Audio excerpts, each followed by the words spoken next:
na ito ang kalooban ng aking Ama, na ang bawat sumasampalataya sa akin ay magkakaroon ng buhay na walang hanggan.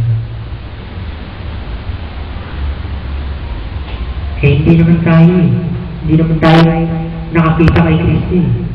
Di ba? Yung mga dahilan. Pero, meron at meron. Kaya nga ang Biblia, kumpleto na yan. Yung iniisip natin na contradict, walang contradict sa Biblia kung pag-aaralan natin lahat.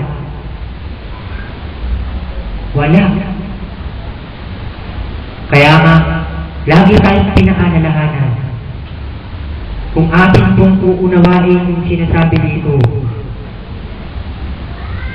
sa 2 Corinthians 13, versikulo 5, sinasabi ninyo ang inyong sarili kung kayo naman sa pananampalataya.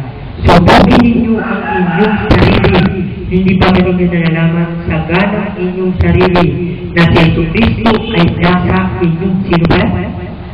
Si Jesucristo ay nasa inyo. Maliban na nga kung kayo ay ipinakpil niya. Siyasatin natin yung ating sarili kung tayo nasa pananampalataya. Paano natin masisiyasat yung ating mga sarili kung tayo nasa pananampalataya? Walang masumpungan. Kaya nga pagdating kayo sa Pablo, pagdating kayo sa may Pagdating 1:20, ano yung sinabi niya? Ayon sa aking malingas na paghihintay at pag-asa na sa anumang hindi ako mapapahiya, kundi sa buong katapangan na gaya ng dati. Gaya naman ngayon ay dadakilain si Kristo sa aking katawan, maging sa pamagitan ng kabuhayan o sa pamagitan ng kamatayan. Kinakailangan ang maging dakila sa atin si Kristo, hindi yung kautusan.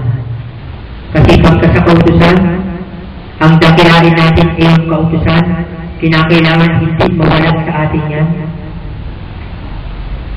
Yung 10 Commandments na yan, hindi. Kaya ngayon binasa nga ng ating kapatid kanina, doon sa may Amos 3:5, no? Ano yung nakalagay doon? Sa Amos, Kapitulo 3. 3 pa ba? Basahin nga po natin.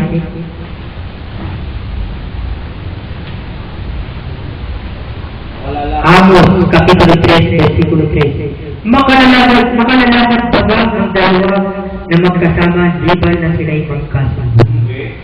Hindi. Bakit?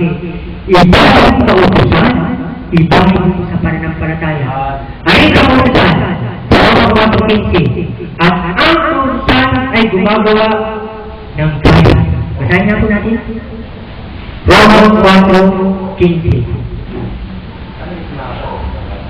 Sapagkat, umpisahan natin sa versikulo 13. Sapagkat hindi sa pamamagitan ng kautusan ginawa ang pangako kay Abraham o sa kanyang dinhi na siyang magpapala ng sanglibutan na bayan niya, hindi ginawa sa pamamagitan ng kautusan ang pangako kay Abraham.